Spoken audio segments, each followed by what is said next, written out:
নমস্কাৰ, welcome back to my YouTube channel UK Assam channel. আপোনালোক সকলোকে স্বাগতম জনাইছোঁ। তো বন্ধুসকল, অন্য এটা ভিডিঅ'লৈ আপোনালোকক স্বাগতম জনাইছোঁ। তো বন্ধুসকল, আজিৰ পৰা আৰম্ভ কৰি দিছোঁ খেতি কৰিবলৈ। তো আপোনালোকে দেখিবলৈ পাইছে আৰু ইয়াত প্ৰায় আপোনাৰ 50 বিঘাৰো অধিক হ'ব। এতিয়ালৈকে জোকা নাই। এতিয়া এয়া আমাৰ মোৰ পিছফালে বাই আছে হাল, মোৰ মামাৰ ল'ৰা।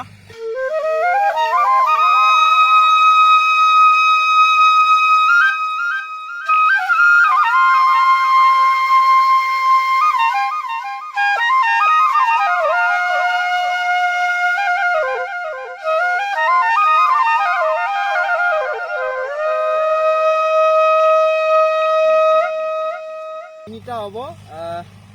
প্ৰথমে হ'ব সৰিয়হ খেতি, নেক্সট হ'ব ধনিয়া, তাৰপিছত 3 নম্বৰ হ'ব বড়ো খেতি।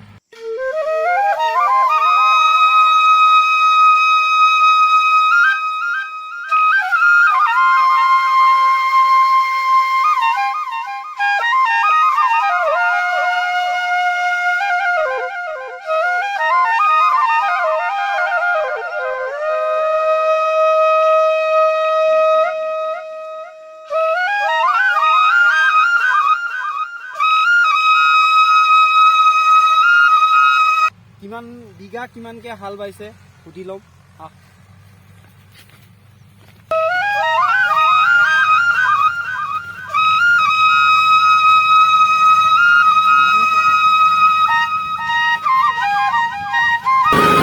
বিঘা কিমান?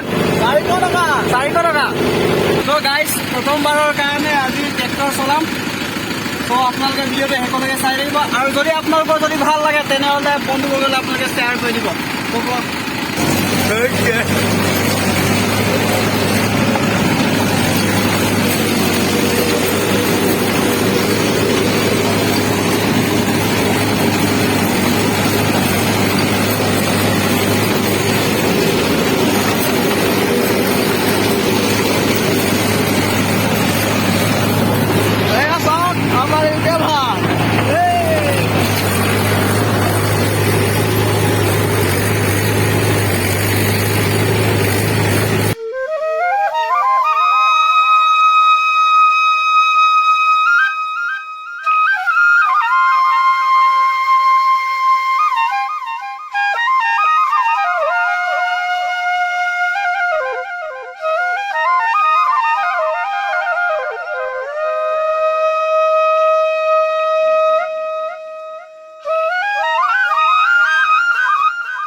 বন্ধুসকল, ফাইনেলি হাল ভালো, মজা লাগিলে। প্ৰথমবাৰৰ কাৰণে মানে ডাঙৰ ট্ৰেক্টৰ হাল বাইছোঁ আৰু সৰু ট্ৰেক্টৰটো হাল বাইছোঁ। সৰু ট্ৰেক্টৰটো চাইকেলৰ লেখীয়া, আৰু এইটো একো মানে ব্ৰেকৰ কেল, আৰু এইটো হ'ল এণ্ডেলৰ কেল। তো ঘেৰ এণ্ডেল তাৰ পাছত ইফালে পিছফালৰ পাল এইবিলাক মিলোৱা বহুত কষ্ট। কেনেকৈ চলাইছে জানো সিয়ে জানে আৰু। তো এতিয়া গৈ থাকোঁ ঘৰলৈ। তো ঘৰৰ পৰা ভাত আনি দি ল'ম। যদি তেল নাথাকিলে ট্ৰেক্টৰটো নচলিব। তেনেকৈ মানুহৰ পেটত যদি ভাত নাথাকিলে মানে ভাত যদি নাখায় তেনেহ'লে মানুহটোও নচলিব। তো এতিয়া গৈ থাকোঁ ঘৰলৈকে, ভাত আনি দি ল'ম। তো বলক।